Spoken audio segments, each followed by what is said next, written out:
The recording device hummed to life in the sterile white room. Krex stared at the table between him and the three council investigators, his forearms trembling slightly. The scars across his green carapace told stories he wished he could forget. His breathing apparatus wheezed with each breath, damaged during his escape from what the galaxy now called the Earth incident. Investigator Than leaned forward, her silver eyes studying the broken warrior. "State your name and rank for the record." Krex of the 3rd Brood, former assault commander of the 47th Strike Wing, Dominion Fleet. His voice cracked like old leather. The neural implants along his skull flickered with unstable light patterns. "You were part of the invasion force that attacked the human homeworld 3 months ago," said Investigator Vorp, his tentacles writhing with anticipation. "Tell us what happened." Krex laughed, a sound like grinding metal. "Invasion? We called it that too. Right up until we realized we were not the hunters." The room fell silent except for the steady hum of recording equipment. Krex closed his primary eyes and opened his memory-focused secondary ones, a sign among his people that he was accessing traumatic recollections. "We spent 2 cycles studying them first," he began. The humans had been broadcasting signals into space for nearly 100 of their years. Music, stories, news reports, entertainment programs. We intercepted everything. Investigator Yilan, the youngest of the 3, shifted in her hover chair. "What did you learn from these transmissions?" "That they were violent beyond any species we had encountered." Krex's mandibles clicked nervously. "But we thought this made them weak, chaotic. Their own entertainment showed them killing each other for sport. Their news broadcasts were filled with wars between their own kind. We believed a species that fought itself so constantly could never unite against an external threat." Than made notes on her datapad. The Dominion fleet consisted of 12 battle groups, standard conquest formation. Standard. Krex repeated the word like it tasted bitter. Everything about our approach was standard. We followed the galactic warfare protocols that had worked for 1,000 worlds. Send advanced scouts, evaluate military capabilities, demand surrender, engage defensive forces with overwhelming superiority. But it did not work with humans, Vorp observed. Krex's 4 eyes focused on something beyond the walls of the room. The first sign something was wrong came from our deep space scouts.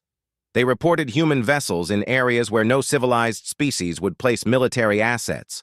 Ships hiding in asteroid fields, stations built inside dead moons, weapon platforms, disguised as space debris. "Unusual but not unprecedented," Yilan noted. "No, you do not understand." Krex's voice rose. They had weaponized everything. Cargo haulers carried hidden missile batteries. Civilian passenger ships had been retrofitted with ramming prows. Even their garbage disposal units had been turned into kinetic projectiles. The investigators exchanged glances. Weaponizing civilian infrastructure was considered a war crime by galactic standards. "We sent the standard surrender demand," Krex continued. 12 hours to respond with terms of capitulation. Instead, they sent back a single-word transmission. "What was the word?" Than asked. "Come." A chill ran through the room despite the regulated temperature. In galactic diplomatic language, such a response was not just a refusal, but an invitation to total war. "Our fleet admiral was actually pleased," Krex said, his breathing apparatus wheezing faster now. "He believed humans were too primitive to understand they were facing annihilation. The plan was simple: destroy their orbital defenses, secure their population centers, extract useful technology and resources. Standard conquest procedure," Vorp confirmed. "We approached their outer system with confidence. Their technology appeared centuries behind our own. Chemical rockets, basic fusion drives, primitive laser arrays. Our battle computers calculated total victory within 6 standard hours." Krex paused. his secondary eyes closing as he accessed deeper memories. The first human ship that engaged us was a converted mining vessel. It had no shields, minimal armor, and weapons that could barely scratch our hulls. "So, why do you speak of it with such fear?" Yilan asked softly. "Because when we disabled it, instead of surrendering, the crew set a collision course for our flagship. They accelerated directly at us while broadcasting something they called a death song. The entire crew sang as they died." The investigators sat in stunned silence. Ritual suicide was known among warrior cultures, but using it as an opening tactic was unheard of. "Their ship was too small to cause serious damage to our flagship," Krex continued. "But it struck our communication array. In that moment, we lost contact with Fleet Command for exactly 43 seconds. When communications restored, 18 more human vessels had launched from hidden positions throughout the system. Coordinated ambush, Than observed. "No," Krex's voice became a whisper. "They were not coordinating with Fleet Command. Each ship acted independently.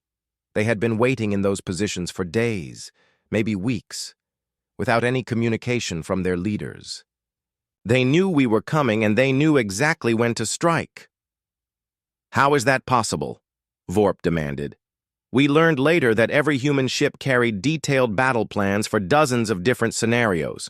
Each crew was trained to make tactical decisions without orders from above. When one ship attacked, the others recognized the situation and implemented their plans." Yilan leaned forward. "They fight without central command?" "Worse than that," Krex said. "They fight better without central command. Each human crew made decisions that supported the others without any communication, like a pack of predators that had hunted together for years. The recording devices captured every word as Krex described something that challenged everything the galaxy understood about military organization. By the end of the first engagement, we had destroyed 23 human vessels, he continued.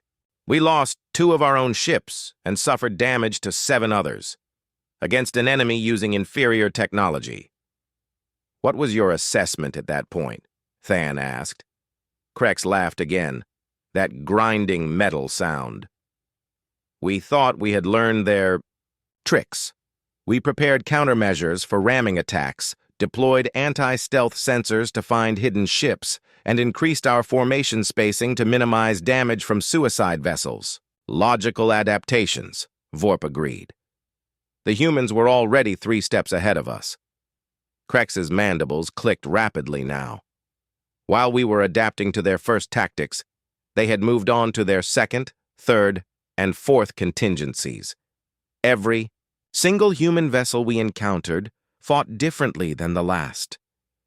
The room remained silent for a long moment before Yilan spoke. "You said this was just the beginning.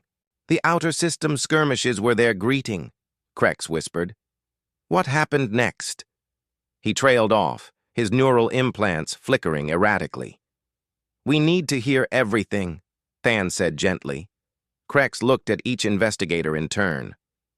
"I will tell you. But understand this. When I finish, you will know why the Dominion fleet no longer exists, and you will understand why every military force in the galaxy should fear the humans." The recording devices continued their steady hum, as Krex prepared to relive the nightmare that had broken the most powerful invasion force in galactic history.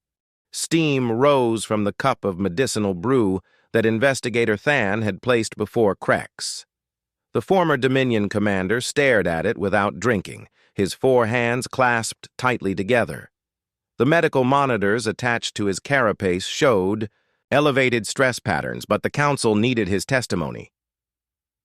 "Tell us about the approach to their inner colonies," Vorp prompted, his tentacles coiled with tension. Krex's secondary eyes opened and closed rapidly, a sign of deep distress among his species. "We regrouped at the edge of their asteroid belt. Fleet Admiral Zenth was confident we had learned from the outer system encounters. We deployed in standard battle formation, 3 battle groups in the vanguard, Support vessels protected in the center. Reserve forces ready for rapid deployment. Sound tactical doctrine, Yilan observed. Doctrine, Krex tasted the word. That was our first mistake. Humans do not follow doctrine. They create chaos and use it as a weapon. The damaged warrior lifted his head, staring at something beyond the investigators. Their first colony was built on a large asteroid. Long-range scans showed mining equipment, habdomes, and a small defensive platform. Population estimates suggested maybe 10,000 civilians. Minimal threat, Than noted in her records. We sent a surrender demand to the colony administrator. Standard galactic protocol allowed 12 hours for response. They answered within minutes. Krex paused, his breathing apparatus cycling heavily. They said they needed time to evacuate non-combatants to the inner system. They requested evacuation time? Vorp seemed surprised. That suggests they were prepared to surrender. No. Krex's mandibles clicked sharply. They were buying time. To prepare their final surprise. The room grew quiet except for the steady hum of recording equipment and Krex's labored breathing. We agreed to a 6-hour evacuation window. Our sensors detected multiple ships leaving the asteroid colony heading toward the inner system. Civilian transports, cargo haulers, even some old mining barges. Everything looked normal. But it was not, Yilan stated. The evacuation ships were real, filled with real civilians, families, elderly, children. We confirmed this with deep scans, but hidden among them were something else entirely. Krex's voice dropped to a whisper. Combat engineers. The investigators exchanged concerned looks. Combat engineers were specialists, trained in demolition and sabotage. When the evacuation window ended, we moved to secure the asteroid colony. 300 of our finest assault troops in powered armor. The humans had left skeleton crews to operate essential systems and formally surrender the installation. Standard post-evacuation protocol, Vorp confirmed. The remaining humans met us at the main airlock. 23 individuals, mostly elderly, colonists, and a few young adults, who claimed to be maintenance workers. They offered no resistance and began the formal surrender ceremony. Krex reached for the medicinal brew, but his hands shook too badly to lift it. Than activated a medical override, sending calming chemicals through his implants. Our assault commander was in the middle of accepting their surrender when the first explosion occurred. Not on the asteroid, in the evacuation convoy. The evacuation. Ships? Yilan gasped. One of the cargo haulers, 50,000 kilometers away, detonated its entire cargo hold. The explosion lit up our sensors like a small star.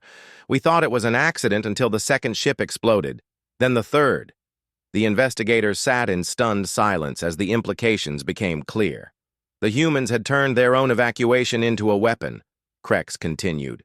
Each exploding ship created a debris field that damaged or destroyed nearby vessels. But that was not the real trap. What was the real trap? Than asked, though her voice suggested she already suspected. The debris from each explosion was not random.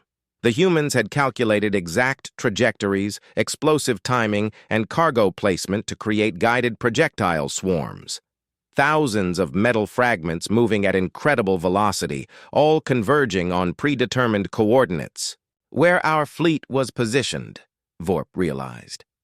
Every piece of debris from 7 exploding evacuation ships arrived at our location simultaneously. Not scattered randomly, focused like weapons fire. Our shields deflected most of it, but the sheer volume overwhelmed our defensive systems. Krex's neural implants flickered as he accessed deeper memories. While we were dealing with the debris storm, the humans on the asteroid completed their real plan. They had spent the entire evacuation, period, rigging their own colony with explosives. They destroyed their own settlement? Yilan could not hide her shock. Worse. They had mined the asteroid's internal structure to create a controlled fragmentation pattern. When the colony detonated, it did not just explode, it became a directed weapon. Billions of tons of rock and metal launched toward our fleet. Stay. Room's temperature seemed to drop as the investigators absorbed this information. Our assault troops were still inside the asteroid when it exploded, Krex whispered. All 300. The humans had timed everything perfectly. They surrendered, just long enough to get our people inside their trap. The humans died too, Than pointed out. Yes, all 23 of them. They stood there smiling as their world ended around them. Our armor cameras recorded their final moments. They were singing. A long silence filled the room before Vorp spoke. How many ships did you lose? 4 capital ships destroyed outright. 12 more damaged beyond repair. Over 8,000 crew members dead. Krex's voice cracked. From a single asteroid colony defended by 23 elderly humans and their mining equipment. What was Fleet Admiral Zenth's response? Yelan asked. He declared the asteroid incident a fluke, a desperate act by cornered civilians. He ordered the fleet to proceed to the next colony with increased caution and full defensive screens. But you knew better, Than observed. Krex's 4 eyes focused on each investigator in turn. I knew we had just witnessed something that violated every assumption about warfare. These humans had not acted from desperation. They had acted from preparation. What do you mean? The timing was too perfect. The explosive calculations too precise.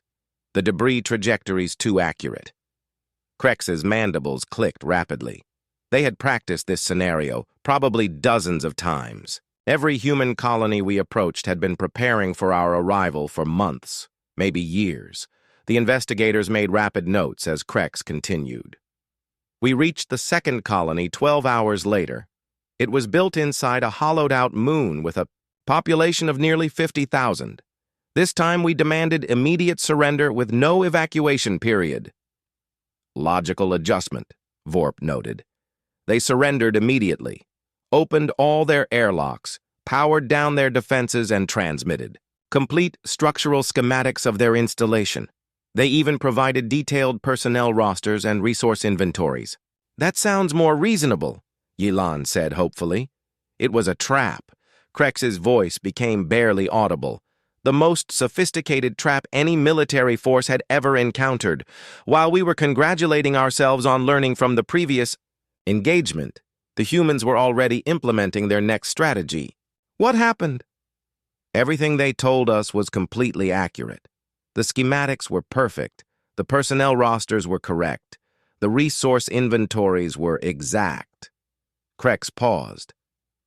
But they had not told us what those resources were really for. The Sci-Fi recording devices captured every word as Krex described how 50,000 human colonists had turned their entire settlement into something no military doctrine had prepared the Dominion forces to face. When our boarding parties entered their colony, he whispered, they discovered that every single human civilian had been equipped with personal demolition charges. Men, women, elderly, even children old enough to understand instructions. The investigators could only stare in horrified fascination as Krex continued. But they did not detonate immediately. Instead, they welcomed our troops like honored guests. They offered food, medical assistance, and complete cooperation for exactly 1 hour. Then what? Than managed to ask. Then 50,000 humans activated their charges simultaneously. The entire moon colony became a weapon designed to destroy everything within a 50-kilometer radius. Krex's neural implants went dark as he finished, including themselves. The underground medical complex beneath the council station buzzed with activity as trauma specialists worked to keep Krex stable. His damaged neural pathways sparked erratically whenever he tried to access specific battle memories. The alien warrior lay motionless on a medical platform, connected to machines that monitored his failing biological systems. Dr. Venn entered the sterile chamber, carrying updated medical reports and a heavily shielded recording device. The previous interview sessions had pushed Krex to the edge of complete psychological collapse, but the council needed his complete testimony before his memories degraded further. We must continue, she said softly, settling beside his medical bed. Tell me what happened when your fleet approached Earth's primary defenses. Krex's mandibles twitched as he struggled to form words. Earth had 3 defensive rings. We had already lost most of our ships to the first 2. The 3rd ring was centered on their moon, Luna. How many vessels remained in your fleet? 41 capital ships, maybe 15,000 troops total. His breathing apparatus cycled heavily. Fleet Admiral Zenth believed Luna would be lightly defended. Their moon showed minimal energy signatures and appeared to house only research facilities. Dr. Venn made careful notes while monitoring Krex's stress levels. What was your tactical assessment? Luna seemed like an easy target. One large moon with scattered surface installations and perhaps 50,000 human inhabitants. Our battle. Computers calculated total victory within 3 hours. But the computers were wrong. The computers analyzed what they could detect. They could not analyze what humans had hidden. Krex's 4 eyes closed as he accessed deeper memories. We approached Luna in standard bombardment formation, prepared to reduce their installations to ash before proceeding to Earth itself. What happened when you began the attack? For the first 20 minutes, everything proceeded normally. Our plasma cannons destroyed visible surface structures with no resistance. Our sensors detected no defensive systems, no weapon platforms, no military responses. Dr. Venn leaned forward. But something changed. The humans were waiting for us to commit our forces. When our entire fleet moved into close bombardment range, they revealed what Luna really was. Krex's neural implants flickered violently. Not a research station, not a colony, a trap. The monitoring equipment registered dangerous spikes in Krex's stress patterns as he continued. Luna's surface erupted like a volcano. Thousands of hidden launch bays opened simultaneously, releasing clouds of attack craft we had never seen before. But these were not normal fighters. What made them different? They were built for one purpose, ramming capital ships at maximum velocity. Each craft carried just enough fuel for a one-way trip and enough explosives to cripple our largest vessels.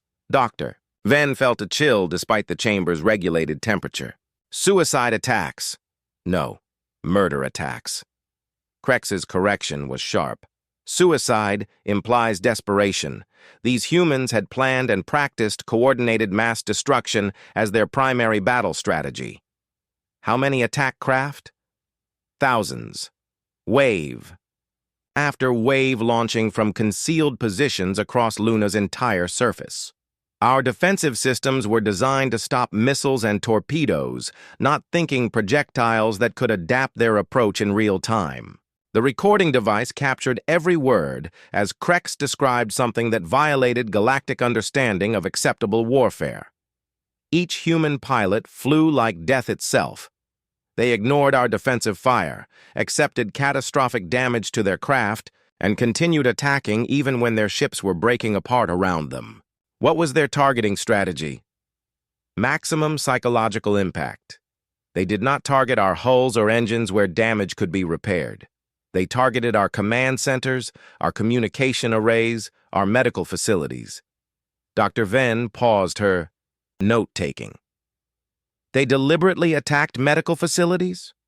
Every human pilot carried detailed schematics of our ship designs. They knew exactly where our wounded were treated, where our officers made decisions, where our crews would gather. During emergencies, Krex's voice became a whisper. They turned our own ship layouts against us. How did your fleet respond? Admiral Zenth ordered immediate withdrawal to safer distance, but the human attack craft followed us into deep space. They had somehow modified short-range fighters for extended operations. That should be impossible with their technology level. We learned that each pilot carried enough life support for a one-way journey to any target in the system. They were not planning to return to Luna. Krex's breathing became labored. They were planning to die wherever they could inflict maximum damage. The implications were staggering. An entire military force designed around certain death.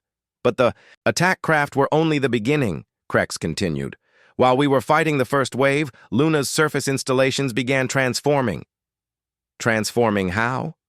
What we thought were research buildings were actually weapon manufacturing facilities. As we watched through our scopes, they began producing and launching new attack vehicles in real time. Dr. Venn had to process this information carefully. They were building weapons during the battle? Not just building, adapting. Each new wave of craft incorporated lessons learned from the previous wave. By the fifth wave, human attack vehicles were specifically designed to counter our defensive modifications.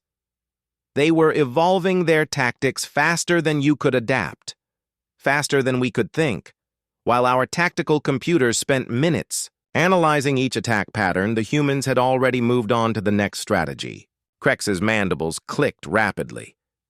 It was like fighting an enemy that could see the future. How many waves did they launch? 12 distinct attack patterns, each one completely different from the last. By the end, we were facing weapons and tactics that bore no resemblance to anything we had encountered in the outer system. Dr. Venn monitored Krex's vital signs as his stress levels climbed toward dangerous thresholds. What was the final outcome at Luna? 28 capital ships destroyed, 9 more damaged beyond repair, over 30,000 crew members dead. Krex's voice cracked. Against an enemy using converted research facilities and improvised attack craft. But your fleet survived to continue the mission. Survived is not the correct word. We limped away from Luna with the broken remnants of our invasion force, having learned that everything we understood about human capabilities was wrong. How so? Luna was not their main defensive position. It was their testing ground. Krex's neural implants went dark as he finished. While we were fighting their moon-based forces, Earth had been analyzing every weapon we used, every formation we deployed, every tactical decision we made. They were studying you. By the time we escaped Luna's gravity well, Earth's military computers knew everything about our ships, our weapons, our doctrine, and our weaknesses. Krex's voice became barely audible. And we still knew nothing about their true capabilities. What happened next? Earth launched their real fleet. Ships we had never detected using technology we could not understand, crewed by humans who had learned exactly how to destroy us. Krex closed all 4 eyes. The nightmare had only begun. The rehabilitation center's main therapy room had been converted into an interview space. Krex sat in a specially designed mobility chair, his legs too damaged from his escape to support his weight. Medical tubes fed nutrients and painkillers directly into his system, while neural stabilizers kept his traumatic memories from triggering complete psychological collapse. 3 weeks had passed since his last testimony. The council investigators had reviewed his previous statements dozens of times, consulting military experts from 17 different species. None of them could fully believe what they were hearing. Investigator Yelan approached carefully, her hover chair making almost no sound on the polished floor. Krex, we need to understand what happened on Earth's surface. You mentioned that some Dominion forces managed to land. Managed to land? Krex repeated the phrase like it was a bitter joke. Yes, some of us reached their homeworld. I almost wish we had not. Tell us about the ground assault. Krex's breathing apparatus cycled heavily as he accessed memories that his mind had tried to seal away. After Luna, Fleet Admiral Zenth was dead. His flagship had been targeted by 7 human suicide fighters simultaneously. Command fell to War Leader Gorth, who decided our only chance was a direct assault on Earth itself. How many ships remained? 14 capital ships, maybe 8,000 troops total. Krex's mandibles clicked nervously. Against a planet with billions of humans, Yelan made notes on her datapad.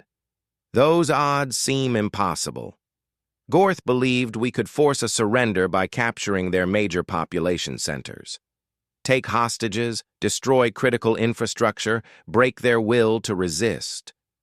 Krex laughed, that grinding metal sound. He had learned nothing from our previous encounters.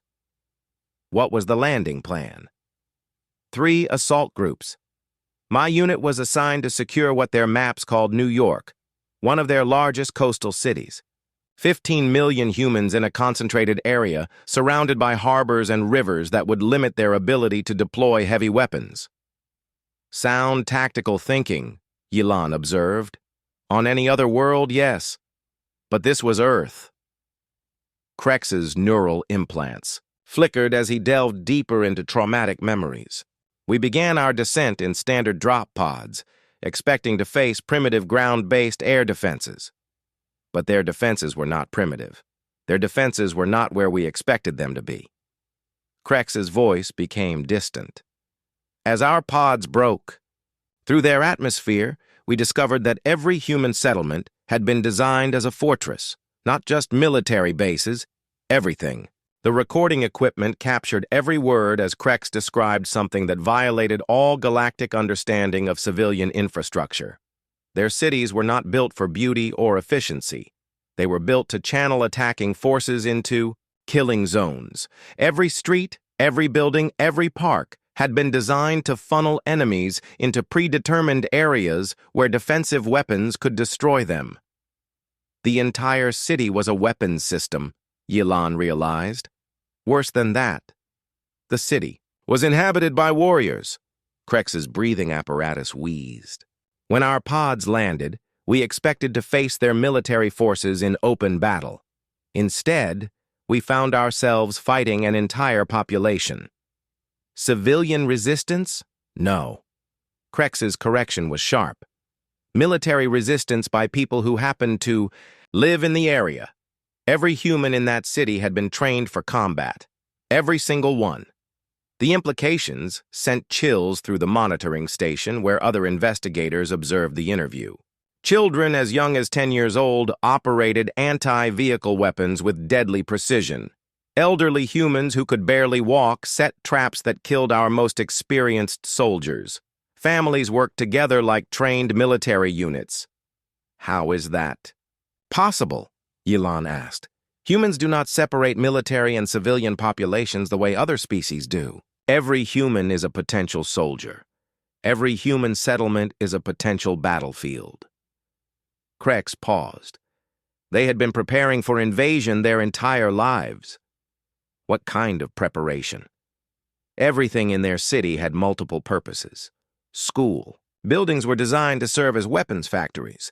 Subway tunnels could be flooded to create water barriers or electrified to kill attackers. Even their garbage disposal systems had been weaponized. Krex's neural implants flared as he accessed deeper memories. But the worst part was not their weapons or their fortifications. It was their mindset. Explain. They did not fight to survive. They fought to inflict maximum damage before dying. Krex's mandibles clicked rapidly. Every human we encountered treated their own life as an expendable resource to be used tactically. Suicide tactics again. No, sacrifice tactics. The difference is intent. Krex struggled to explain.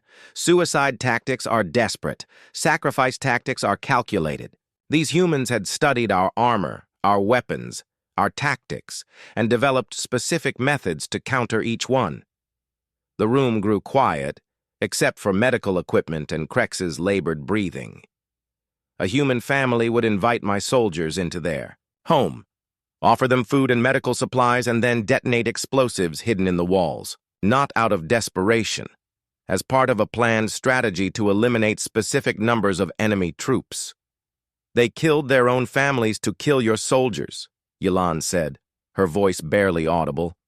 They killed their own families to save other families. Each human death was an investment in the survival of their species, Krex's voice cracked. And they were very good at calculating the exchange rate. How long did your unit hold the city? 6 hours. 6 hours against 15 million humans, who treated every building, every street, every room as a battlefield. Krex paused. When we finally retreated, we had lost 80% of our forces. What about the other assault groups? Destroyed completely. My group only survived because we received evacuation orders before the humans could complete their encirclement. Krex's breathing became more labored. The other groups were not so fortunate. Yilan leaned forward. What do you mean by encirclement? While we were fighting house to house in the city center, human forces had been moving through their tunnel systems to surround us. Not military forces, civilians with weapons. Thousands of them, moving through underground passages we had not known existed. The entire city was connected underground? Every human settlement is connected underground. Tunnels, bunkers, supply caches, weapons depots. Krex's neural implants flickered erratically. They had spent generations preparing for exactly this kind of invasion. How could they have known you were coming? They did not know we were coming. They knew someone was coming. Krex's voice became a whisper. Every human child learns to fight. Every human adult plans for war. Every human elder remembers previous conflicts and teaches the lessons to the next generation. The implications were staggering. An entire species raised from birth for warfare. When the evacuation order came, my surviving soldiers ran for the extraction point. But the humans had anticipated this too. Krex paused. They had prepared special weapons for retreating enemies. What kind of weapons? Psychological weapons. As we fled through their city, they broadcast recordings of our fallen soldiers, not to mock them, to honor them. The humans spoke respectfully about our dead, described their bravery, and explained how their sacrifice would be remembered. Yilan did not understand. They honored your casualties? They wanted us to know that our deaths had meaning to them, that they respected our courage even while they killed us. Krex's mandibles clicked in distress.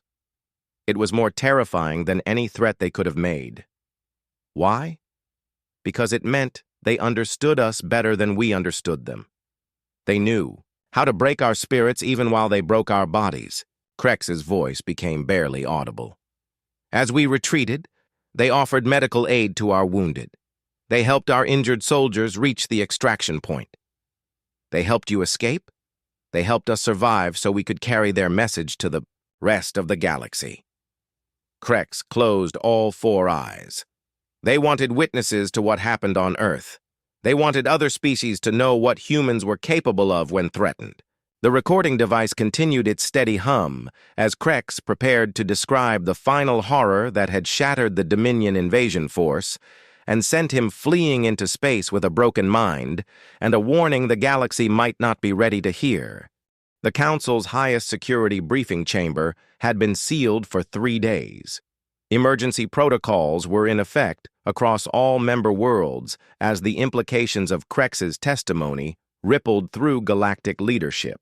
The former Dominion commander sat in a medical pod that kept him alive while his shattered nervous system struggled to process the memories he had been forced to relive. All 3 investigators were present now, along with military advisor Henth and Emergency Council Representative Krix. The weight of what they had learned pressed down on everyone in the room like a physical force. Investigator Than spoke first, her voice carefully controlled. Krex, we need to understand what happened after your forces retreated from Earth's surface. Retreat. Krex's voice was barely a whisper now, his neural implants dim and flickering like dying stars. We thought we were retreating. The humans had other plans for us. Military advisor Henth leaned forward, his battle-scarred carapace reflecting the chamber's harsh lighting. Tell us about the pursuit. There was no pursuit at first. Our surviving ships, 7 vessels carrying less than 2,000 troops, managed to escape Earth's gravity well without interference. War Leader Gorth ordered immediate jump to hyperspace, maximum distance from the human system. Standard evacuation procedure, Representative Krix noted. For 6 hours, we believed we had escaped. Our ships were damaged but functional. Our crews were traumatized but alive. We were already planning our report to the Dominion High Command.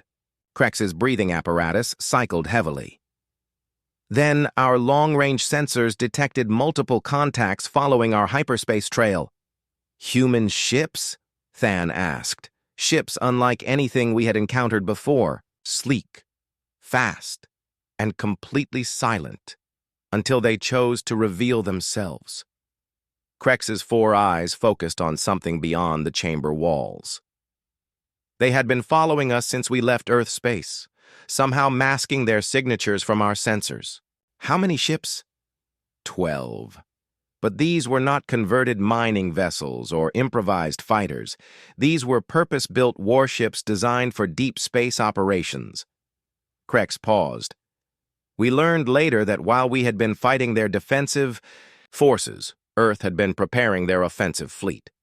The investigators exchanged alarmed glances. The implications were staggering. War Leader Gorth ordered evasive maneuvers and defensive formation, standard anti-pursuit protocols. Krex's mandibles clicked nervously. The human ships responded by splitting into 3 groups and attacking from multiple vectors simultaneously. Coordinated pack tactics, Henth observed. More than coordination. Perfect synchronization without any detectable communication between their vessels. Each human ship knew exactly what the others would do and when they would do it. Impossible. Without real-time communication, Krix protested, unless they had planned every possible scenario in advance and trained their crews to execute complex maneuvers without orders.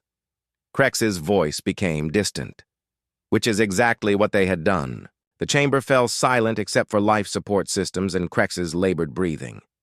The first human ship to engage us transmitted a message, not a demand for surrender or a threat of destruction, an offer of medical assistance for our wounded. They offered to help you? Yelan asked in disbelief. While they were shooting at us, their weapons targeted our engines and communication systems with surgical precision, crippling our ships without killing our crews. Then they offered medical aid to treat the injuries they had just caused. Psychological warfare, Henth realized, beyond anything we had encountered. They wanted us alive and functional enough to understand what was happening to us. Krex's neural implants flared. As each of our ships was disabled, human boarding parties came aboard not to capture us, to study us. Study you how? They examined our technology, our weapons, our tactical doctrines. They interviewed our officers about Dominion military capabilities and strategic planning. They asked detailed questions about other species in our alliance. The implications sent chills through the chamber. The humans were gathering intelligence for future conflicts. But the most terrifying part was how they treated our wounded. Krex continued. Their medical personnel provided better care than our own field medics. They saved soldiers who would have died from their injuries. Why would they preserve enemy casualties? Than asked. Because they needed witnesses, living proof of what happened to the Dominion invasion force. Krex's voice cracked. They wanted survivors to carry their message to the rest of the galaxy. What message? That Earth was no longer an isolated world. That humanity was ready to take its place among the stars. Krex paused. And that any species that threatened them would face the same fate as the Dominion fleet. Representative Krix activated his emergency communicator. We need to contact the Defense Council immediately. Wait, Krex said urgently. There is more. The investigators turned their attention back to the Broken Warrior. Before they released us, the humans provided detailed star charts showing the location of every Dominion military base, supply depot, and fleet staging area within 50 light-years of Earth. How could they have that information? Henth demanded. They had been monitoring our communications for years, decades possibly. While we thought we were discovering a primitive species, they had been studying us like specimens in a laboratory.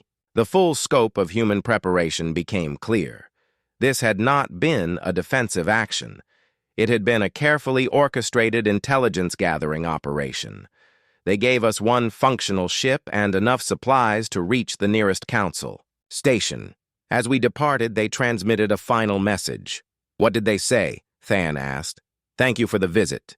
Please inform your allies that Earth is now accepting diplomatic relations with civilized species. Military delegations should approach with caution. The chamber erupted in alarm calls and emergency communications as the investigators realized the true implications of Krex's testimony. They planned everything, Yelan whispered. The entire invasion was a test. Not a test, Krex corrected. A demonstration.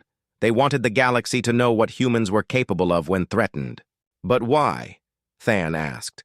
What do they want? Peace through strength.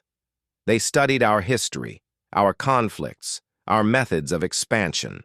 They learned that the galaxy respects only power. Krex's breathing apparatus wheezed. So they demonstrated their power in terms we could not misunderstand. The complete destruction of the most powerful invasion force in galactic history, Henth said grimly. And now they are expanding beyond their home system. Our intelligence reports confirm human ships in 17 different star systems. Not invasion fleets, exploration vessels, but every ship is armed with the same weapons that destroyed our fleet. Representative Krix stood abruptly.